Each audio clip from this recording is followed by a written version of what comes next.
안녕하십니까. 이비인후과 전문의 김훈입니다.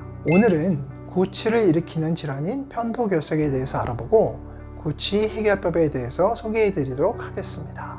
편도결석에 대해서 우선 말씀드리겠습니다. 편도선에 있는 작은 구멍들에 음식물 찌꺼기, 세균 등이 뭉쳐져 생긴 작고 하얀 혹은 노란 알갱이를 편도결석이라고 합니다. 이로 인해 목에 이물감을 느끼거나 입냄새를 호소하며 병원을 방문하게 되고 혹은 우연히 양치 중에 거울을 통해서 발견하기도 합니다.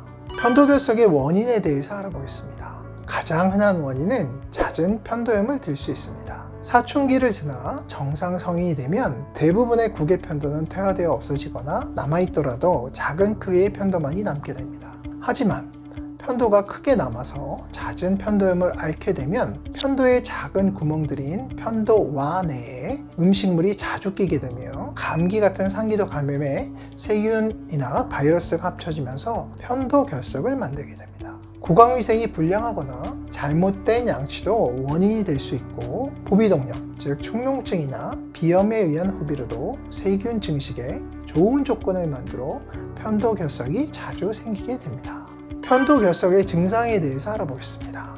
대개의 경우 무증상으로 지내는 경우가 많고 이비인후과 진료 중에 우연히 발견되는 경우도 있습니다.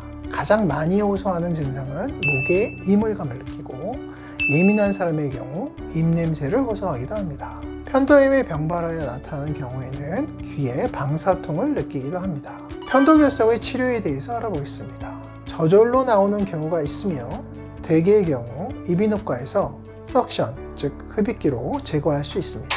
편도와 깊숙이 위치한 경우에는 표면에 있는 결석을 제거하고 편도를 누르면 안쪽에 있는 더 큰 편도결석이 보이고 끊임없이 줄줄 나오는 경우도 있습니다. 편도 크기가 크지 않다면 결석 제거한 후 질사는 같은 약물로 수작을 하기도 합니다.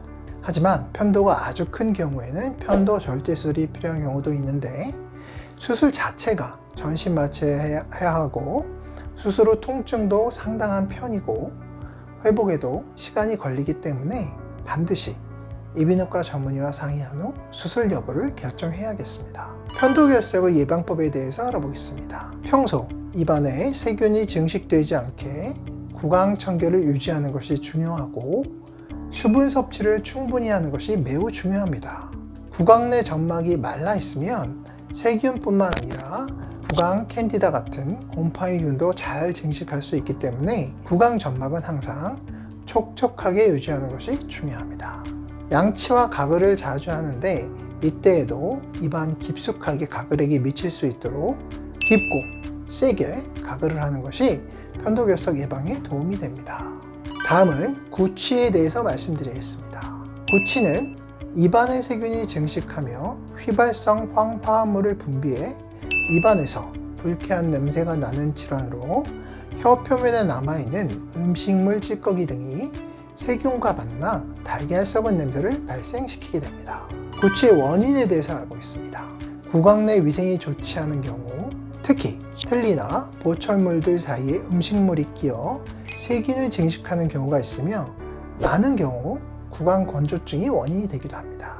구강 내 점막은 수분으로 덮여 있어야 다른 세균이나 바이러스가 침투를 못하는데 평소 물을 잘 마시지 않거나 공복 상태가 길거나 혹은 아침 기상 후 입안이 말라 있으면 심한 구취를 느끼기도 합니다. 여성들의 경우 생리기간 중일 때도 구취가 날 수 있으며 혹은 흡연 후 혹은 냄새를 유발하는 음식을 섭취한 후에도 많이 날 수 있습니다. 이비인후과적으로는 부비동염, 축농증으로 후비루가 있거나 앞에서 언급한 잦은 편도염과 편도결석 또한 구취를 유발할 수 있습니다. 최근 많이 늘어나고 있는 위식도 역류질환인 역류성 인후염 또한 구취를 유발하는 주요 원인이 되고 있습니다. 그 밖에도 신장질환, 당뇨, 간질환 같은 전신질환도 구취를 유발할 수 있으나 이는 매우 적은 빈도를 차지하고 있습니다. 대부분 90% 이상 구강 내 문제가 원인이 됩니다. 구취의 진단 및 검사에 대해서 알아보겠습니다. 할리토메터라는 측정 도구가 있습니다.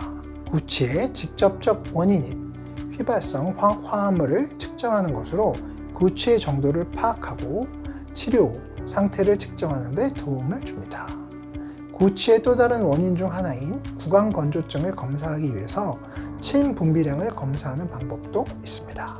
구취의 치료에 대해서 알아보겠습니다. 구취는 대부분 구강 내 문제로 인해 발생하기 때문에 구강 내 원인들을 찾는 것이 매우 중요합니다. 우선 치주질환, 충치 등 치과적 원인이 있을 경우 치과 치료를 하고 틀니나 보철물들의 위생 관리에 대해서도 교육을 받게 됩니다. 부비동염이나 편도결석에 대한 치료를 하고 설염이나 분해염 등에 대한 치료를 진행하게 됩니다. 구강 건조를 막기 위해서 수분 섭취를 충분히 하고 올바른 양치법과 더불어 구취의 많은 부분을 차지하는 혀를 부드러운 칫솔모로 살살 닦거나 혀 세정기 등으로 혀를 청소하게 됩니다. 만약 역류성 이염이 진단된다면 이에 대한 후두경 검사 및 지속적인 약물 치료와 역류를 유발하는 생활 습관을 교정하도록 교육하는 것도 매우 중요합니다. 이상 오늘은 편도결석 및 구취에 대해서 알아보았습니다. 감사합니다.